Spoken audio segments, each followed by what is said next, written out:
I think this is a good strategy. You say no to most everything. Then when you see the thing that you're like, this is it, you go 100% all in on it. Yeah. I feel like I can rule the world. I know I could be what I want to. I put my all in it like no days off. On the road, let's travel, never looking back. All right, we're live. You didn't know enough about Red Ventures to bring that up? I talked to somebody who sold their company to Red Ventures, and they were telling me about it, and it was like, I just made a note. I was like, fascinating, got to go research more. So I put it on here just to be like, I'm going to go research more. And then you added, I know a lot in all caps. So you already know a lot, which is great. Maybe we can talk about it later. Also, another thing that I actually forgot to add this, I was watching the UFC fight, and do you remember about 4 weeks ago, maybe 2 weeks ago, we discussed this business of giving away like cars, and you have to. I saw an ad at the bottom of the UFC fight, and I think that like one way that I find ideas is anyone who's doing brand advertising. So there's two types of, well, I guess there's many types of advertising, but there's the first type is performance, which is you click on something and I could see 100% when you purchase, and I could see everything about that, and I could like attribute. It's attribution marketing, performance marketing is what it's called. The second is brand marketing, so like billboards, or what's another example? I don't even know. Yeah, just TV commercials, right? You do a commercial, you don't know necessarily, and they try to measure it, but in reality, Budweiser, when they run a commercial at the Super Bowl, it's because they're trying to build awareness. They want Budweiser to be top of mind. Maybe they want to talk about their 0-calorie beer. They're just trying to build awareness, and they're not directly hoping that you watch that, open up your phone, buy Budweiser right that moment. That's not the way that marketing is designed. They hope that you eventually walk into the store and it influences you. This is what Geico does. And often early stage companies, particularly tech companies who are like savvy with internet marketing, start with performance. And then when they exhaust that, then they go, all right, now like we need to we just need more people in the world to know about this product. And so what I love doing is I like looking at who's doing brand advertising, because not always, but often that means that they're like crushing it. Yeah, it's like buying art. If you're buying art, you're rich. If you're buying brand ads, your company's rich. Yes, that's a great example. And I saw UFC, they had this ad for Watch Gang. And I think Watch Gang maybe sponsored an embedded episode, but then also like before one of the fights, it said, this episode is brought to you by Watch Gang. Getting a Rolex every month. And I was like, What is going on with that? What is that? I've never heard of Watch Gang, and I know a little bit about watches, or at least I'm a fan. And so I don't want to, even though I am kind of bringing it up, but I don't want to get into it too much. But I went to watchking.com, and they were doing a contest for a Rolex. Giving away a Rolex, yeah. My coworker at Twitch, when I was there, he came up to me. He shows me his watch, and I'm like, "Hey, man, nice watch." He's like, "I got this in this watch club that I'm in. So tell me more." And he tells me about Watch Gang, and he's like, "Yeah, I found this website. I had no idea if it's a scam or not." He's like, "It's crazy. This watch is like a $250 watch, and I'm paying $30 a month. Like, I don't really understand. Every month they send me another watch." And I was like, okay, sounds fishy. Like, he's like, "Yeah, exactly. So I didn't even know if anything would come, but like, look at this, it's here." And so then I went and played with it, and it's like one of these like super optimized websites. It's like you open up the website, bam, let me get your email for this thing. Oh, you don't want the email? Spin the wheel and win some more. Oh, you spun the wheel. Okay, you have 30 seconds to finish your checkout, or else you're gonna like your family will be taken ransom. And so it's like this like, and if you go to it, it's just like one hero image, and then it's like the tagline basically is get new watches sent right to your door. Do you keep them? You sure do. Are the watches good? No, sir. They're amazing. Right. So it's like well-written copy, huge hero image. I'm like, this site prints money. And so I just made a mental note about Watch Gang at that moment. And it's like a mystery box. Like you don't know which watch you're going to get. You might get one of the like works? Thousands of dollars watches, or you might get the like $100 watch, but you're always getting a watch of good value. And the weird thing is, who needs this many watches? I don't know. Nobody needs 12 watches a year as far as I'm concerned, but maybe I'm just not the demo. Yeah. So when I see this stuff, like if you're in the internet long enough, which, it's not that you don't need to do it that much, in order to see that when you see something like this, you're like, something is going on to where it's maybe a scam and full of it, but also like if you told me this made $200 million, I would be like, yeah, I totally buy it. It's an arbitrage play. Yeah. So it's the same way that like, most of the D2C brands, they're not like truly making the best products, but they're like, look, if we're really good at Facebook marketing, or if we're really good at affiliate marketing, or if we're really good at whatever, influencer marketing, then we could build like Movement Watches. They built $100 million plus luxury watch brand in 2 years. They made it sound like an old school brand. They partner with all these influencers. They use this. It's a marketing company, not a watch company, really. And so that's what this is for sure. This is a marketing company, not a watch company. They could swap this out and do this with golf clubs. They could do this with shoes. They could do this with whatever. You could take this Watch Gang website and you could do it with sneakers right now.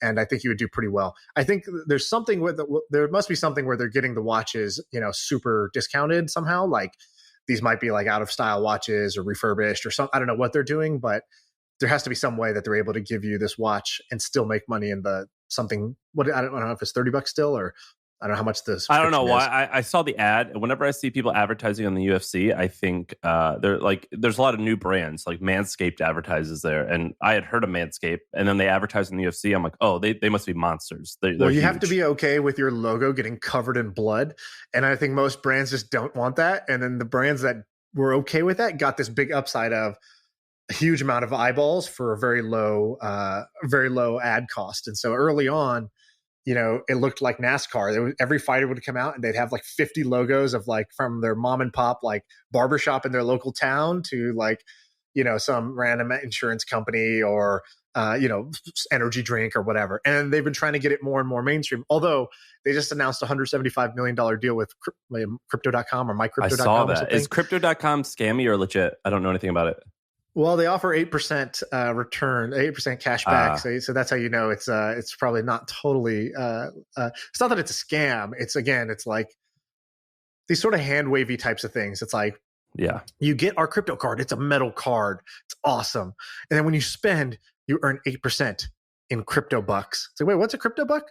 That's our own currency we created. It's like, oh God. It's like you got to hold 5,000 crypto bucks and then you earn the 8%. It's like, dude, do I want to go buy $5,000 of your crypto buck in order to earn the 8% here? I don't know. I don't think so. Yeah, they let a lot of stuff like that and advertise with them. But I want to bring up a couple topics. You have a few ideas, but you talked about this house thing. So I want to ask you about that. So I'm on vacation. Yeah. First time since COVID, we went to Vegas and I'm staying in a house. I'm staying with somebody and their house is unbelievable, dude. I am in like a family member. This is somebody I'm related to. Yes. So this is a house that's, I think it's worth like probably $15 million, and $15 million in San Francisco will give you a fat house. $15 million in Vegas will give you what I'm in. I'm in a resort. I'm in a personal resort. Like I was walking in and I was like trying to not trip into the koi ponds along the way, just to the door. Door opens up. There's a freaking, from the hotel, that little, what the bellman has, that cart to take your shit to your room. They have one of those because the room is so far away from the door because they're just so big of a house. And so I use that. I get to my room. My room is like, everything's magical, dude. We were eating dinner and then all of a sudden, like a convertible, the roof retracted from over our heads. The walls disappeared. They went away. And then we all went swimming in this pool that surrounds the dining room while looking out at downtown Vegas. It's unbelievable. And the reason I say this is because I thought I knew how much money I wanted. I thought I knew what I wanted. And now that I've stayed in this house, I'd like some more money, please. That's my brutally honest feeling, my raw emotion that I have 24 hours into this house is, oh, fuck this. Okay, I can be happy without this. But why can't I do this too? This is pretty nice. I've never seen. How much do you think you need to have a $15 million house? What do you think your like investable asset, like relatively liquid net worth, needs to be? Like 60, 70? I think 100 to be safe. 70 if you're 60, 70 if you're like 50, older. 60. I guess if you're just kind of like playing it, you're comfortable with it being riskier. I guess, or like if that 50, 60 that you have is not totally at risk, you could say, oh, okay, I've got that cashed out. I'm going to put it in safe investments, and 15 million I'll put into my house. This house was previously owned by somebody who's like kind of their grandfather started like Caesars or one of the casinos, two of the casinos downtown. And so it's like a billionaire family. And then they sold the house to these guys. And then and then actually the funny thing is they sold the house and then they regretted it. As soon as they sold it to them, the day later, they were like, hey, the broker calls, broker says, my client really regrets selling that house. Oh, no. And it was one person living here. So it was like this, it's this enormous, like, 30-car garage, bowling alley type of thing. I don't know if there is. I haven't even explored the whole house yet. I've only seen like 1/4 of the house so far. But she called back, said, I'll give you $1 million extra in cash just to have the house back. One day later, and they turned it down. Dude, I think that's cool. I love visiting that. In my head, I think I actually don't want that. Maybe it's because if you're wealthy enough to buy that, then you just have people who could take care of it. But when I think of owning something that expensive and that nice, I'm like, oh my gosh, I need to take care of it. Yeah, that sounds like a lot of work. I think that's true for most things. I feel differently about a house for 2 reasons. One is I think a house like this makes sense when you have what they have, like tons of kids, basically. So you have like a full family, right? They got 4 kids, and it's like this is your family's compound. It's like this is your home base. Your kids, like you wouldn't really do this, I don't think, if you're a bachelor. If you're a bachelor, you want to be, penthouse in Manhattan or something cool like that. But this is different. This is like, it's a suburban home, right? But it's like a family compound. So I think that's the first thing. The second thing is a yacht or like cars. Those are like low use, high maintenance. Whereas a house is like tremendously high use and actually quite low maintenance for most homes, because they have a cleaning staff. They have like people that can come take care of stuff. And yeah, there's bills. I'm not saying there's no bills. I guess what I'm saying is it's not like a car where you're worried about it getting scratched when it goes out, when you go park it anywhere or you drive it anywhere. And most of the time it's just sitting idle, unused in a garage with a tarp on top. In this case, for a house, you're constantly in it. You're constantly using it, especially if you have a big family. So I would say house is the one area where I would splurge. Almost every other material possession, like fancy clothes, cars, it just doesn't make sense to me. When personally. I hear about people like this, the same question pops up in my head, which is how much do they spend per month? So if you had to guess this person's total family expenses, including the house, what would you guess? I imagine you get a mortgage on a $15 million house.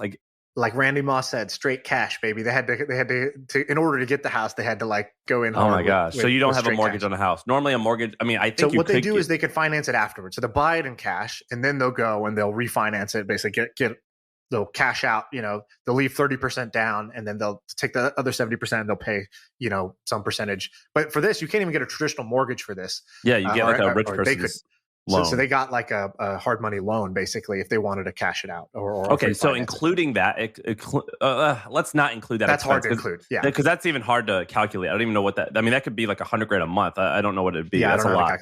But if you just had life expenses, not including the house, which is a ton. Yeah, I would not be surprised if it was between $100,000 and $200,000 a month. That'd be my I wouldn't be surprised. I wouldn't be surprised. That's so much money to spend. It could be a little less. It could be 70. It's definitely not less than 50 is my guess. I'll ask him today. I'll find out when we're for the next pod. That's a good question. Like, what's your burn? Yeah, what's your burn? That's a good question. So let me tell you really quick. And so this house, there's a lot next to my house that that little crappy shack that was next to my house? Yeah. It's for sale. I think I'm going to buy it and I'm going to build a house there and try to sell it or rent it out. And I'm excited to do this. And I'll talk about this on this podcast.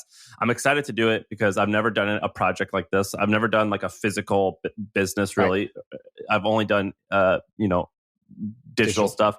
And I think it's going to be exciting. Do you think it's a stupid idea or a smart idea? No, I think it's a smart idea because it's going to like kind of change the way you look at the world a little bit. And it's right next to you. If this was like even 2 miles away, I'd be like, nah, dude, it's just a headache. When it's literally right next to you, that takes a lot of the like overhead of managing a project or even thinking about a project or researching whether there's a good or bad buy. It's like, okay, what's the worst case scenario? You're going to have a house next to the house you have. You already like this neighborhood. You already like being there. Your friends are all there. You're going to be able to like Airbnb this with low maintenance because it's right next door. You'll never have to worry about it. And your friends can come crash there when it's not rented out. Or you can like expand to it. If you build your dream house, right? You can build your dream house right next to you, which is a fun project to do for you and Sarah. And then maybe you leave your house, so you go to that house. If you like build it it takes a year to build or whatever. So I think it's a great idea. And it's not a financial idea, in my opinion. It's a life idea. It's a fun thing to do that will probably break even or be profitable when you do it.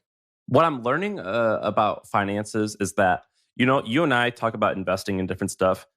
You can just your average Joe has access to this as well. So this isn't like there's just, if you just park it into a general fund, like a general index fund, life is so easy and you get almost amazing returns, like compared to everything else.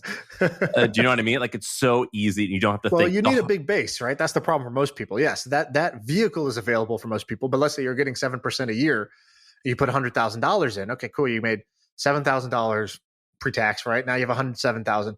You need to let that shit compound for like 15, 20 years. And like Charlie Munger once said when they asked him, hey, your guys' playbook seems pretty simple. Why don't more people do it? He said, no one wants to get rich slow. I think that's the problem, is that nobody wants to take a small base and let it compound for 20 years, or very few people do. And that's the issue there. Yeah, it is. It's boring, but it works. And then I want to bring up one quick topic. I met three interesting people this week. So I think people like hearing this. I enjoyed hearing this about this $15 million house. All right. I met this guy named Jason. Have you ever heard of this company called Blockworks? Blockworks. No. Is this like a construction company? No, it's right up your alley. It's a media. It's basically like The Hustle, like Morning Brew, like Axios, but for crypto. Oh, okay. Nice. I think it's blockworks.io, maybe. .co, maybe. Oh, is it .co? So Blockworks, it's this guy bootstrapped it. He's only 27 years old. I went to his house last night in New York, in Brooklyn. Awesome business. Probably will do maybe 10, north of 10 million in revenue this year. Completely bootstrapped.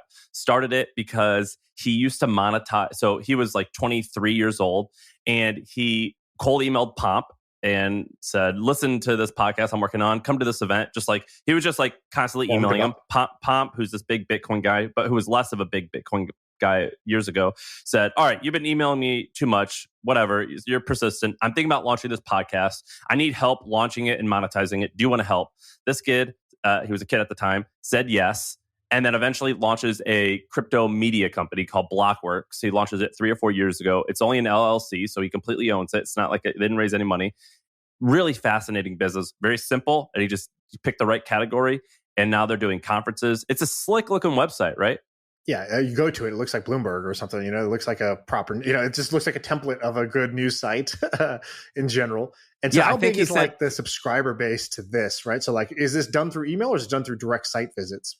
They make a lot of money through email, and then they have podcasts. So there's and then they have conferences, and so they have a conference that for what it's worth, showing them close to 500,000 visits a month. Yeah, so it's probably that's like if you look at our traffic, the hustle.co, maybe we were 2 times that, and I know that we had 800,000 to 1 million a month. Right, and we had talked about CoinMarketCap recently, which was probably the bigger player in this space. So CoinMarketCap sold to Binance, I think. And how much they sell for? It was like hundreds of millions, right? Hundreds of millions. If it didn't sell for that, it's worth that. And the shocking thing was that CoinMarketCap had like a larger monthly traffic volume than I think the New York Times or Wall Street Journal, I think it was, which just shows you like the level of interest. Like when we talked, we joked about this. We was like, oh, like, how do we make this podcast grow? And I was like, pivot to crypto. There's just like this insane appetite for crypto content because people get in, they think they're going to get rich. And every day there's a news cycle of like, the world is, we're going to the moon or the world is crashing and like what's going on. And so crypto was a phenomenal place to go. So I like Blockworks. I want to share one thing, but did you have something else on Blockworks you want to share? I have a topic related to Blockworks. No, it's just an interesting business. I just thought it was interesting. It's just not. How big is the team? Look at their about page. It looks like they have 20 people on board. Nice. I don't know who's full-time and who's not full-time, and then if you click their podcast, they have like 12 podcasts. It's like a type of company where it is sexy in that like it's a media company for crypto. I mean, that's definitely sexy, but the guy he's 27, but he runs it just like a small business where he just slowly adds and adds and adds. And I think it's really fascinating. I think if I had a bet, and I don't have, I just got to know him, and we didn't even talk about this. If I had a bet, I would imagine you're going to see this company sell for in the $40 to $50 million range in the next 18 months. And I just wanted to bring it up now to call it out about like, see it before it actually happens. Right. I would take the over on that. I think it's going to sell for more if the numbers you're saying are what it is. Just looking at it, I think traditional media companies don't sell for that much. If it's only, I don't know what the revenue is exactly, but it's in the range of 10 million. If they only do, let's say 9 million in revenue, that's probably only worth $25 million. But you're not putting the crypto premium, right? So companies sell based on their story. And I think the story here is going to be that hey, look, this is where financial news is going. Financial news being probably the biggest, kind of most valuable segment of the news. Not biggest in terms of popularity, but most valuable per user, right? So the Wall Street Journal, it's a very valuable publication because every one of their users is interested in investing somewhere between thousands or millions of dollars. And so I think if you're the crypto Bloomberg or you're the crypto Wall Street Journal, like we saw that coin market cap sold for several hundreds of millions, not necessarily because their revenue was that much higher, but because a big exchange wanted to grow, and exchanges are worth, like Coinbase is worth 80 to $100 billion. So Binance, similar, like the exchanges are so big, they were like, great, we need a media arm, right? This trend we've been talking about, HubSpot, oh, we want a media arm. Robinhood, we want a media arm. And so they've been buying up media companies in order to own their own media arm, which is basically cheap user acquisition for them. And so whether it's them or it's a traditional media company that will buy, I don't know, but I do think that a crypto news site is going to get whatever a normal media site would sell for. I'd put a 2.5x on it for crypto right now, because could be. I wouldn't doubt it. And what I told him is what I would tell the audience as well, which is sell to a tech company. Don't sell to a media company. If you want to create a media company, build it in hopes of selling to a tech Sam's company. like, make a list of enterprise SaaS companies. Then sell to them and take an all stock deal. All right. Now you have set yourself up. No, I'm just saying, like, do you think that a media company is going to 3x in market cap value like pretty quickly, or do you think that Coinbase will? Yeah, I think you would much rather go there, right? But yeah, I would rather own $50 million of Coinbase stock than I would of New York Times stock. Right. Another sort of related thing on this. So I was thinking back. I was doing some reflection yesterday, actually. I was thinking about crypto, and I don't know if I've told you this story, but basically very early on, my crypto story was like this. We were at lunch at I was running an idea lab. So that's a good position to be in when new things happen. Running an idea lab. You got a bunch of engineers and designers. You already have funding, and you're ready to take a new idea and just chase to market. So Bitcoin, I think at that time had its first kind of pop from like the $7 range to like, I don't know what it was, $20 and then $100. And it was all happening within a period of like 1 or 2 months that first spike happened. And then it came crashing down after 100 back to like 17 or something like that. Exact numbers are wrong, but ballpark, Bitcoin was very cheap back then. And our sysadmin guy, Pete, who's like kind of like a very early internet guy, like would hang out all day at work. He'd be in the IRC channels, not Slack. And he's talking to other sysadmins at other companies and shit like that. And this guy's like, and he was always like a security, like he was always like, these big companies are tracking us. And like, he's the kind of guy that would use DuckDuckGo early on type of thing. And so he was like in the right community for something like Bitcoin. And so he starts telling us, he's like, oh, Bitcoin's amazing, dude. We're mining. He's like mining it on our servers in the office. He's like, yeah, it's great. I love Bitcoin. And we're like, here's Pete, Pete, who's kind of like a more of like a neckbeard archetype, right? It's like, Pete's, really into something again. Great. Yeah. So what's he worth now? Well, I didn't take it too seriously, but I think he was more like a lot of people who were early on, they weren't putting a ton of like cash into it. They were mining it, or they were like earning it for doing a job and then spending it because they were like wanted to be a part of this new economy. By the way, have you ever heard that story about Andreas Antonopoulos? No. Do you know who that guy is? No. Oh, maybe. Is he the guy who looks like, is he Greek? I think he's Greek, yeah, based on the name. But he's basically, he was like the Bitcoin evangelist. So he was just, when Bitcoin came out, he was going and talking everywhere, just talking about I know who he is as a personality. Bitcoin's amazing. He wrote this Bitcoin book. It's great. And so anyways, he's spread the gospel. He's like what you need when you have a new movement. It's like, this guy was out. He was, I don't know much about the Bible, but like, he wasn't Jesus, but he's like, Paul or whoever was, taking the gospel and going to spreading it. And so he'd been doing this for years, and he had been earning any money he had. He would only take in Bitcoin, and then he would spend it on his rent, and he would spend it on his coffee. He wanted to live in crypto and live what he was preaching, that this new financial system with real kind of like hard money, true money, sound money, as they say, is the way to go. And so anyways, Bitcoin price keeps going up, and people are like, oh, Andreas, you must be like a millionaire 100 times over by now. Oh no. And he's like, well, no, like I was living off Bitcoin. I was spending it. I was earning it for talking at some things, but I didn't charge a ton because I just wanted to get the word out. He's like, and then when I had it, I was using it to pay rent, and I have a family. And like, no, I actually didn't have a ton. Well, he wasn't saying it like, pity me. He was just like, contrary to popular belief, here's the case. And so there's this guy on Twitter, I forgot his name. He's like this famous guy who he forked Bitcoin and like has his own, he owns Bitcoin.com. It's kind of like this he's not very well liked in the Bitcoin ecosystem. Roger Ver or something like that is his name. So he starts making fun of Andreas on Twitter. He's like, "Oh my God, the biggest Bitcoin carnival barker for all these years didn't even make money when Bitcoin shot up in price to thousands of dollars per coin. Like what a joke! Like nice one, schmuck." And he starts making fun of him, and then the Bitcoin community rallied and overnight donated anonymously to his wallet and made Andreas a millionaire in Bitcoin overnight. Of people donating money because they were like, no, I got into it because of this guy. He's getting made fun of because he didn't profit off of this. Like, fuck that. So I thought that was like a pretty cool moment. Like one of the cool parts of crypto, not the like annoying parts. Anyways, back to my story. I'm in the Idea Lab, and basically my CTO catches the bug too. And he starts saying, he's like, yeah, fiat is trash. I'm like, what is fiat? Fiat's a car? Like, what are you talking about? And he's like, fiat currency, that means currency that, the government makes up and prints. Like by their fiat, they create this currency. He's like, it's bad. I'm like, well, okay, why? Like the dollar seems fine. And he's like, yeah, it's fine till it's not fine. Look at the history. And he starts telling me about this, and this. I'm like, yeah, but that's like ancient history. He's like, just yesterday, Japan announced that they're going to double the money supply in the next 10 years. I was like, that can't be good, right? He's like, yeah, that's massive dilution. That's like if you just doubled the shares in this company right now, I would be pissed. And he's like, we should do something. I'm like, okay, Paul, like run with it. What's the idea? Normally, Paul was the guy I would give directions to. He's not the idea guy. He's like, tell me what to build. I'll build it. I can build anything.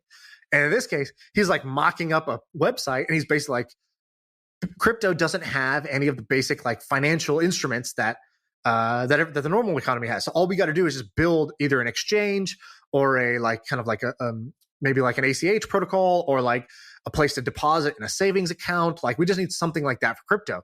So he mocks it up. We start going with it. And our Idea Lab was backed by this couple, Michael and Xochitl Birch. It's basically an individual couple who's independently very wealthy. And so Michael comes by for lunch the next day. He's like, hey, our lawyer Susan told us that you're doing like a Bitcoin project. And I was like, yeah, kind of exciting. Like, and I don't really know it myself. I wasn't the one with conviction. It was like my team, and I was just backing them. And so he's asking me, he's like, isn't that like kind of like for the Silk Road? And like, isn't that like kind of scammy? And I was like, no, I think there's merit to it, but I couldn't like make a strong case. And he's like, dude, I don't know, man. Like if we do something wrong here in the financial space, like, look, if we make a social app that fails, whatever, I burned $1 million of funding. If we do something that's illegal, the SEC comes after us, I could lose everything. So like, let's put the kibosh on our crypto exchange that you guys are trying to like create, like launch tomorrow. And I was like, shit. So I go tell the team and blah, blah, blah. And long story short, we do nothing. So we don't launch the thing. I don't buy any Bitcoin at that time when Bitcoin's like under $100. And we move on with our life. And then like now years later, I'm just chasing that, crypto dream the whole time, buying it at like, $20,000 a coin instead of when it was at 20. And I was thinking back on it. I was like, what was the right move there? And so I'll kind of lay out my thinking here. I think the right move, and I think many people will come into these situations where a new trend happens and you want to chase it, but there may be risks associated with why you should or shouldn't do it. And here's kind of like my revisionist thinking. You tell me, actually, I'll pause there. Tell me what you think I should have done in that situation. Did I make the right move, or what could I have done differently? Because I think it's important to kind of learn from our game film as entrepreneurs. Well, so like objectively, you made the wrong move in that you didn't. We know what the right move was now, right. But looking back, knowing what you knew, being who you are, I would say I wouldn't say you made the right move, but I would say you didn't do anything wrong. Right. Okay. So fair enough. So let's say door one is do nothing always, right? So do nothing. That's the door we ended up taking. Door two was create and launch this like kind of crypto exchange / money transfer or whatever. That was like where we were headed. What I think was I should have looked at what does door 3, 4, and 5 look like. So the first thing I should have done is I should have bought the currency, right? That's kind of an obvious one. If you believe in this thing enough to build a startup around it, you should own some of the underlying asset as something you own. So that was like the first part. Second was when I got pushback from somebody richer, smarter, and more experienced than me, and I didn't have the answer shouldn't have been, okay, no, okay, I'll stop it. It should have been, well, let me put together a case for doing this. Give me a week to put together a case of why we might do this, why this might not be such a bad idea. I agree with your logic. Let me put together a case and let's start with that. And so I could have took a pause breath and I could have said, all right, let me go and actually like get to conviction myself. And if I have conviction, I'll convince anybody in the world to do that. We should do this. But if I don't have conviction, it's just a matter of I haven't really thought this through enough. And the third option was, or the next option was, what are the other things you could have done? So what are the no risk ways to ride this wave? That's what I think Blockworks did. That's what CoinDesk did. That's what CoinMarketCap did. So there was other things you could have done. You could have created a media company that said, all right, I'm not going to like try to be a financial exchange, and that has some risks.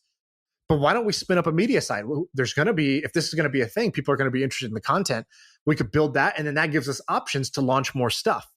So that would have been a smart move. That was zero risk financially, as far as like the sort of regulations and SEC goes, but still would have been riding that wave. I didn't think about that because I didn't have all these other business models in my tool belt of like what else I could do. Another would have been to, instead of just launching like a media company, it could have been an agency. So we have several friends like Andrew from MetaLab, our friend Greg, who launched Late Checkout. You can launch agencies that help big companies understand what to do with this thing. And you can actually charge a shit ton of money to do this. Consensus is the big one right now. That's the big kind of consultancy for this. I think they do over $100 million. Yeah, we talked about them. It's a multi-billion. Yeah, right. Just from consulting with big companies saying, "Hey, do you know how to spell blockchain? We can spell it for you." And so, so basically, there was other business models I could have done. So looking back, I would say that that's one learning I had, and I guess like going forward, I think it's important when these like new waves come out to like dive in on them, learn about them, and then think about, all right, should I try to build the big risky thing? Should I try to build a community? Should I try to build a media site? Should I try to build an agency? Like I have 10 options, and depending on my level of conviction, I can go in either one of those directions. I can build the audience first. I can build the technology first. I can try to land grab and do something there. We could have created our own currency. There was 10 other ideas that we could have done. But anyways, it's just like But to continue talking about strategies, it is. To continue talking about strategies, my opinion is that you should actually take door number one in most cases. Do nothing. And and when you see something that you think is like, this is one life strategy, and I think this is a good strategy. You say no to most everything. Then when you see the thing that you're like, this is it, you go 100% all in on it. Right. And so there's a few examples of this. So and when you go all in on it, it's a high risk, but it's high reward type of thing. So examples are, you become BuzzFeed and Facebook gets popular. You launch an entire media company on BuzzFeed. Cheddar did this as well. They launched an entire media company off Facebook Live, and they sold for $200 million. Now, you have loads of examples of it not working for people. More examples of it not working than it does work. Right. But when you spot these waves, I actually think that like the risk versus reward is far in your favor of doing it. And Bitcoin is one of those where, of course, we know now. You didn't know then. What are the hallmarks of a wave? All right, what were some recent waves, and then how do you know when it's a wave versus just shiny object distraction? I think engagement. For sure. So I think it's not, the wave is not how many people are using it, but the few people who are using it, how much are they using it? Right. And so does this feel like a cult? Do these people seem crazy? That's actually very positive signs for waves. Yes, I think that's the biggest one is, are people, like, how into it are they? So like, I was just talking to a guy that was selling, who did a multi-level marketing scheme and he didn't know it at the time, but he thought it was multi-level, but it was a pyramid scheme. He was like, well, I'm just like a salesperson for this energy drink. Like he was a participant in it. Yeah. And he was like, but I loved it and I thought it was okay. He goes, and then it took me forever to realize that it was a pyramid scheme. And then I was like scamming people, so I had to bail. But for a long time, I was so into it. And like, when you see like people who are so into something like Amway, like Herbalife, they actually become huge companies. Even if most people don't get it, you only need a few people that are passionate about it. So it's all about engagement. Yeah, I would say that. So I would say, what are you going to look for with a wave? Second one is complete behavior change. So like Facebook early on was a good example of this, where all of a sudden people were checking something like 30 times a day. There really weren't websites that you would go check 30 times a day. And Facebook was one. And so similarly, like Fortnite or Twitch, something like that, it's like, wait, you're just streaming a webcam of yourself for 8 hours, like playing video games? It's like, yeah, not a lot of people do it, but the people who were doing it were doing this completely weird behavior that made no sense and had no like real parallels to what what that same person was doing before. And so if it's been able to consume this person's life and change their whole like workflow, then it's going to do that for other people, right? Like remote work is like that in a small way, but that's another one. A third one is, go ahead.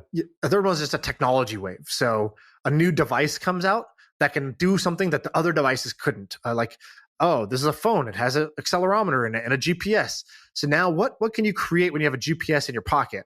Well, you can push a button and someone can come find you and pick you up and take you somewhere else using that same GPS. And so like, rideshare became enabled because this new device was there. Or you have a camera in your pocket at all times.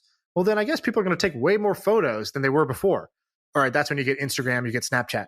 So I think the technology wave is the other one. Yeah, there's a bunch of these, and it's actually fun to talk about. Like, we all know what the waves are, but let's talk about some of the waves that we've seen recently that actually turned out not to be waves, or likely won't be waves. Clubhouse is one of them.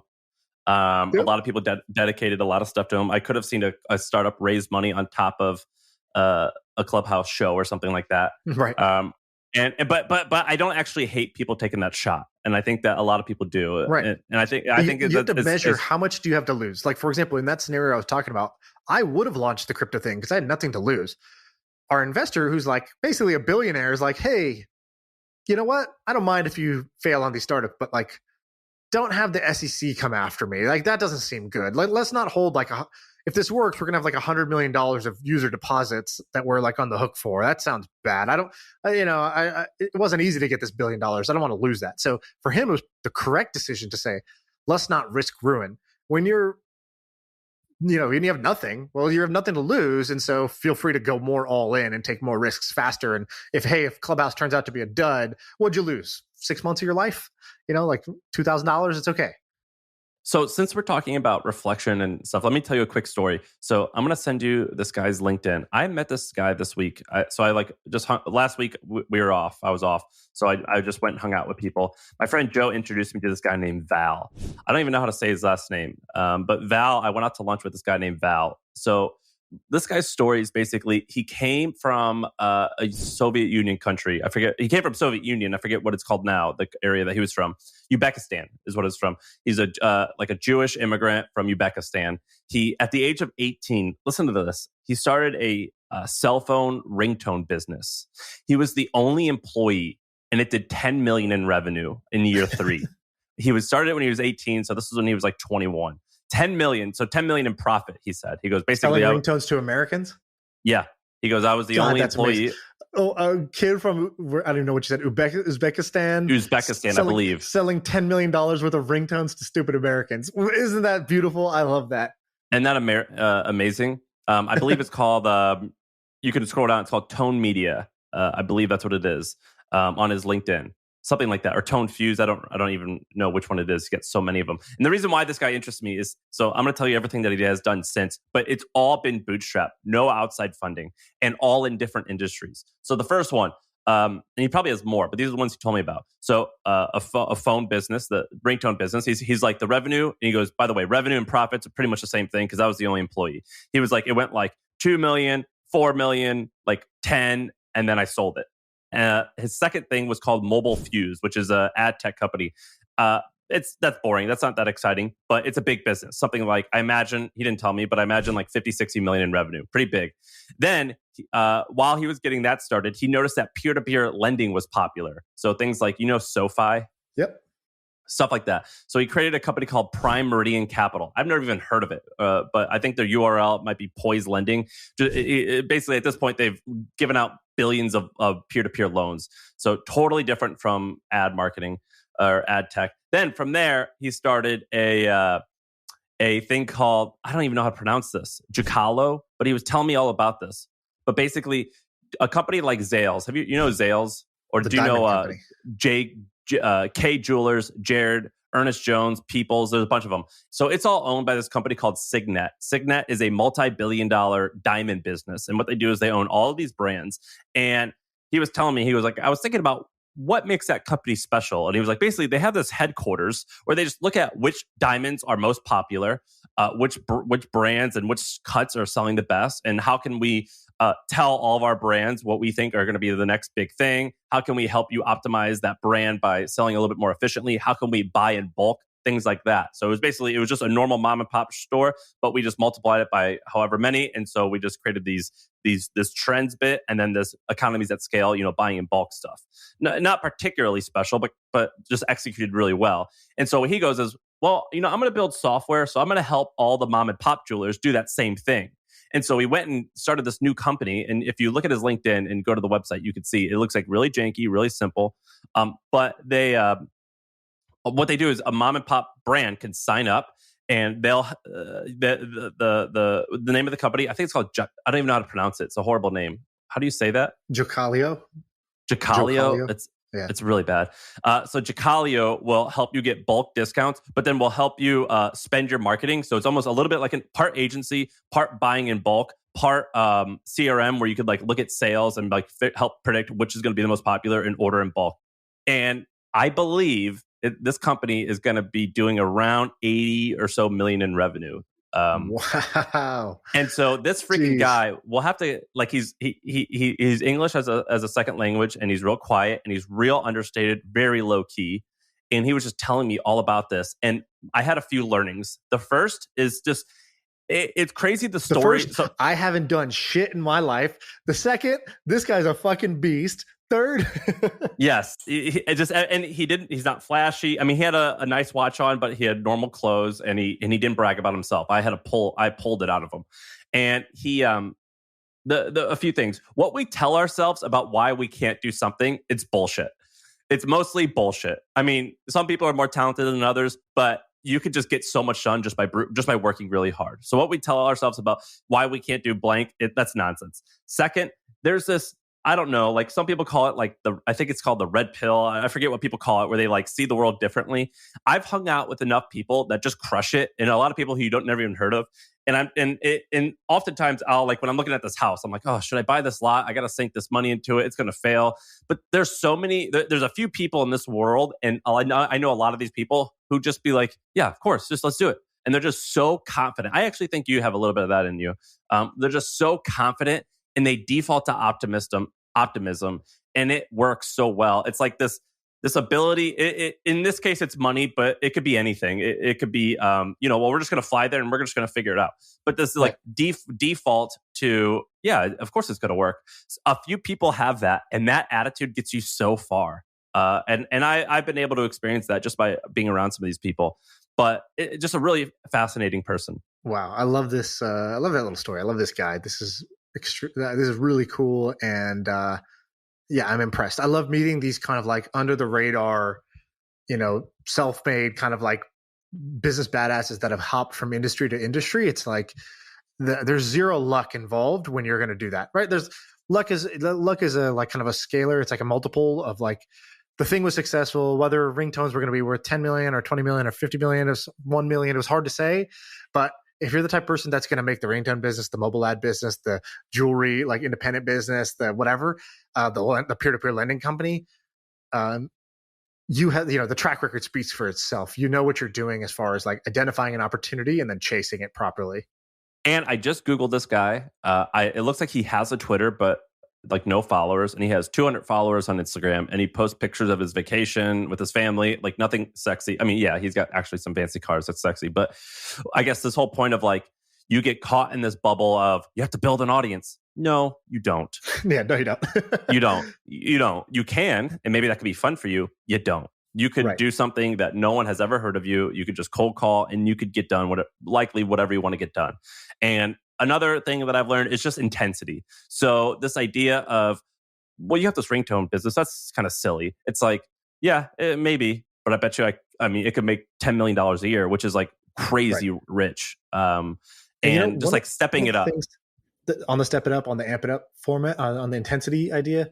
So I was working out this morning with the guy whose house I'm in. And so he was like, hey, I don't know if you're up, but trainer's coming at 8 a.m. if you want to get a workout in. It's yeah, fantastic. I'm up. Let's do it.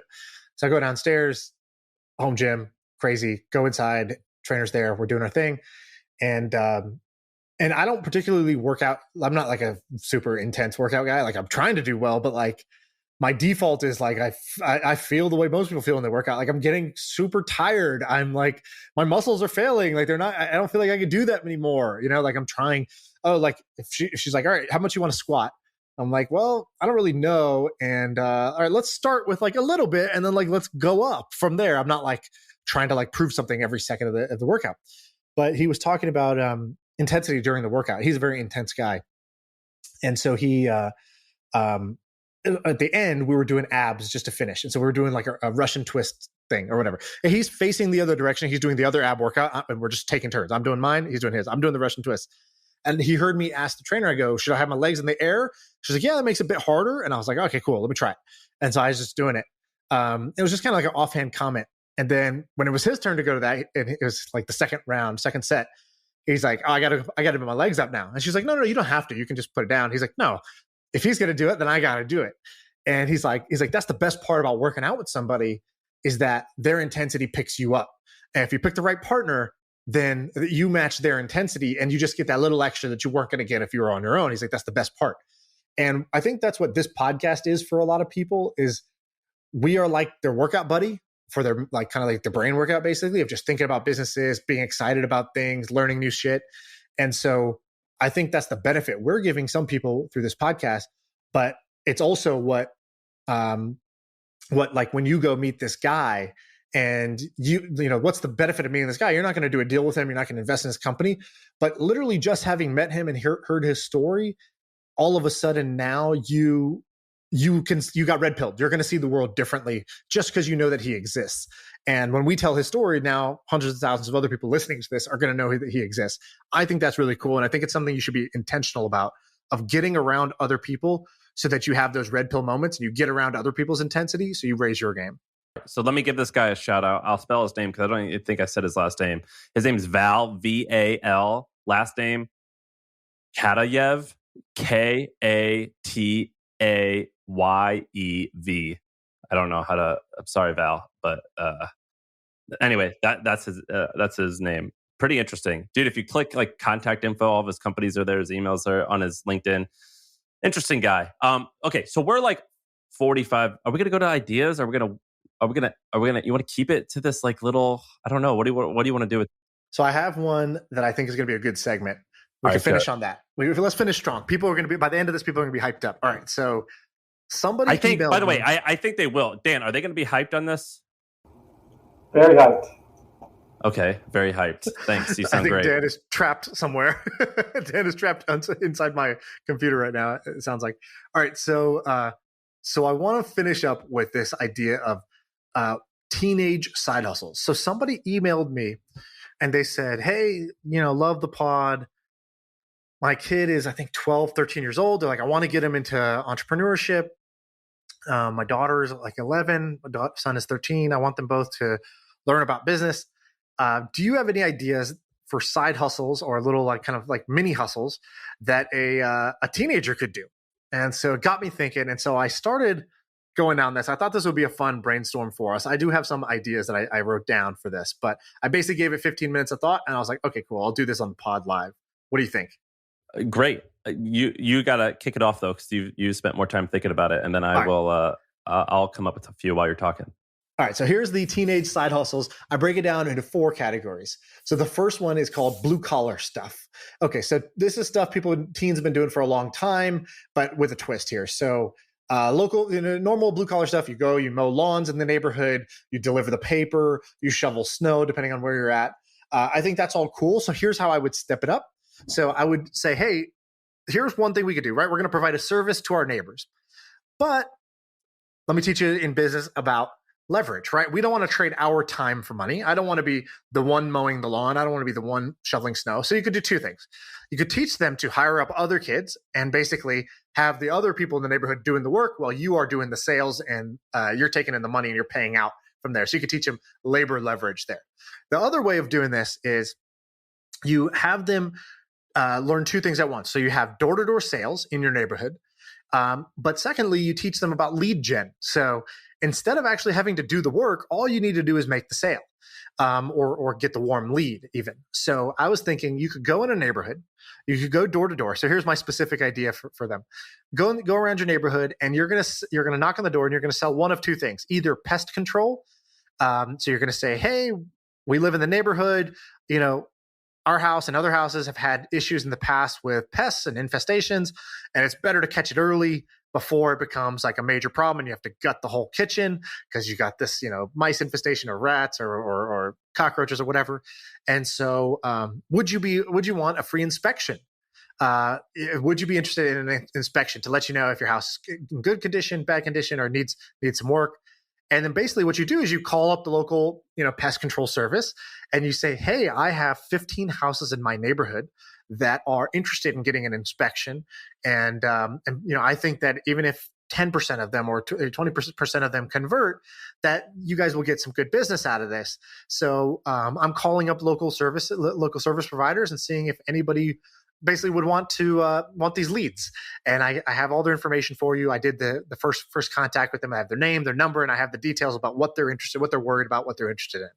And basically I would sell those leads to a local pest control company. And I think you can make good money doing that just around your neighborhood and other neighborhoods. And you would learn that, hey, where is the value capture? The value capture is in getting the customer, not in actually going and looking under the floorboards for cockroaches. Okay, so that's the first blue collar one. The other version of that. Hold on, listen to this. So I was trying to find here it is. Okay, so I know a guy. He spoke at HustleCon. His name's Gabriel Una Astaseki. Yeah, I know this guy. So what he did was he's a friend of mine. He started this company where basically they did lead gen. So it was called Cal Finder. So if you Google California home painting, California pest control, you get brought to their website. They just do a better job of displaying information. You submit a lead, they send it to a paint company, and that paint company pays them $5 for that email address. Yep. The way it started is he bought a yellow notepad and he went door to door to find people who would be interested in having their home painted. He collected a list of 100 names in the first day, and then he sold that for $10,000 to a variety different paint companies, and he did that a couple more times, and then he eventually created a proper company that made $20 million a year in sales. So that's the outcome or potential outcome to that. Yeah, so the downside of this is your kids might start making more than you do a year, but the upside is they'll learn a lot about business. All right, so that's the first one. You could do this with anything. Pool fencing. Hey, I notice you have a pool, but you don't have a fence. It's against California law to have a fence without a pool when you have kids. Would you like us to come out and give you an estimate of how much that would cost to keep it safe? And so you could do pool fencing, pest control, home painting, whatever. Doesn't matter. So my specific idea would be blue collar lead gen. That's number one. Number two, events. So you've hosted conferences and events. I think that you could, if you're a teenager, I think you could host a neighborhood fair. Here's how this works. You go out, you rent the bouncy house, the slip and slide, all the stuff that for one individual home to do, it's kind of an expensive birthday party. But if you're going to do it and amortize it across the cost of the whole neighborhood, it's actually not a bad idea. And so I would create the neighborhood fair. I would charge for entry. I would have a local sponsor, the local bank could sponsor it, because who could turn down your kid's smile and saying, hey, I'm hosting the neighborhood fair. Would you be a sponsor for us for $500 or whatever? And, all the proceeds go to us as kids, and, to fund my own education. And so I would basically rent a bunch of cool stuff, have cotton candy, have all the stuff, charge tickets, and neighborhood fair. That's my second idea event. What do you think of that one? I think that's okay. I would do the first one over the second one. The second one sounds like a pain in the butt. I'm just giving them options here. All right. Number three. Keep swinging. Three, the theme of this one is little kids acting like adults. So we've all had the kind of fundraiser thing where you go door to door, you say, hey, would you like to buy, cookie dough and ice cream and wrapping paper for our school charity? Great. So here's my twist on that. My twist on that is that you call it the Bitcoin Junior Club or something, the Bitcoin Kids Club. And basically you go door to door and say, hey, I'm really interested in Bitcoin. Have you heard about Bitcoin? Yeah, I've heard of Bitcoin. Well, hey, the neighborhood, we want to create, two of us, three of us, kids in the neighborhood, we are creating the first kids Bitcoin club. And what we want is for every house to invest somewhere between, about $100. and we're going to buy Bitcoin and you're going to own it. And we're going to take a management fee on top of what we of managing the money, right? So we're going to create a little investment club. We want to learn about finance and money. This is a great way for us to do it. And for you, you'll be owning Bitcoin, and we're going to help you out. We're going to teach you all about it. We're going to give a presentation at the end. And hey, if your kid wants to be involved in the club, they can too.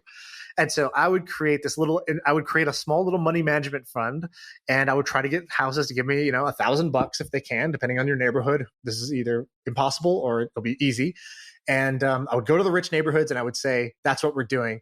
And for them, they actually get to own an asset. So it's not like they're just giving away the money. They're actually going to get the asset, but you're going to charge, instead of a normal 2% fee, we're going to call it a 10% fee that you're going to take in exchange for managing the money. And then you're going to send out a newsletter of the report about what's going on in Bitcoin. I think it's awesome. I think that it's just like, yes, this is an easy, yeah. It's cute enough that it justifies sending your kid to hang out with people. Exactly. Okay, so those are 3 ideas. The way I was thinking about this, and this is another piece, is like, how do you even brainstorm this?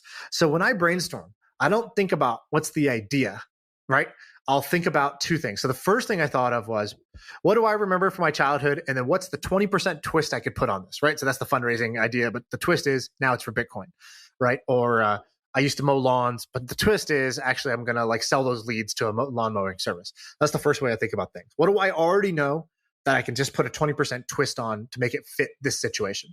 The second thing is, I don't look for answers when I brainstorm. I look for questions. So here's the questions I wrote down before I brainstormed this. I said, what's cute when a kid does it, but annoying if an adult did it?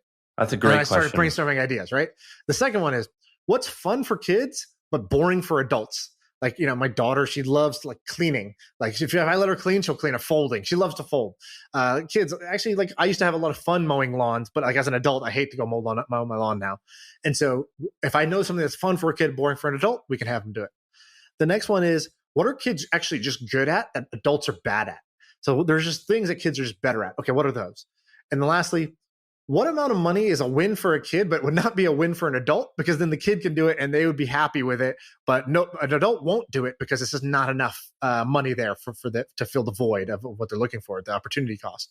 And so that's how I brainstormed this. So that's just a little peek under the hood about how to think about stuff like this. Is don't look for the answer. Ask a bunch of questions and then spitball. For my kid, I would probably have them, I would think of what skill should they learn now that they won't have time to learn in the future.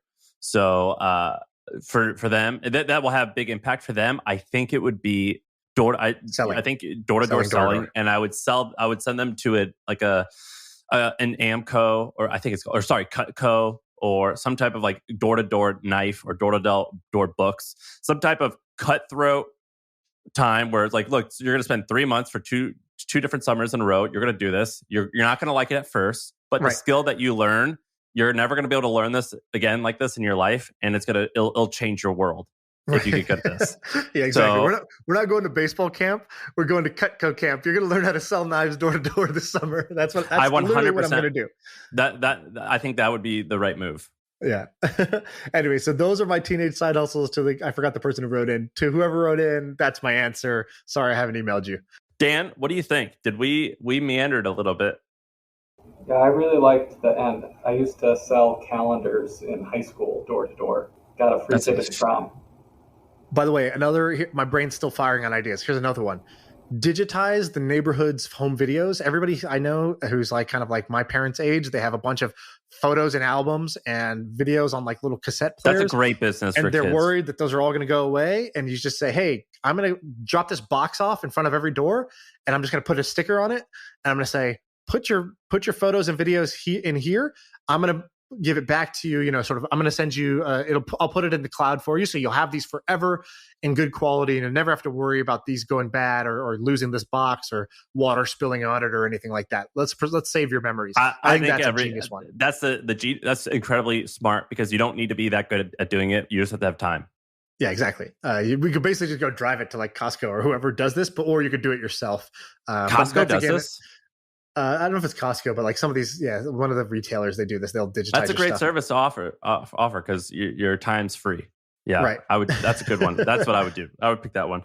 All right, I guess that's the episode. We'll see what people think of that. I thought it was actually quite good. I enjoy hearing stories. Love people. So we'll see if it's good. Yeah, let us know. Tweet at Sam. He's the Sam Parr on Twitter. Tweet at me. I'm Shaan VP. and let us know what you think of the episodes. We take that feedback, and that's how we adjust. Oh, a little less randomness, a little less life advice, a little more ideas, a little more stories about wealthy people, or whatever you guys want. So let us know how you want us to shift it.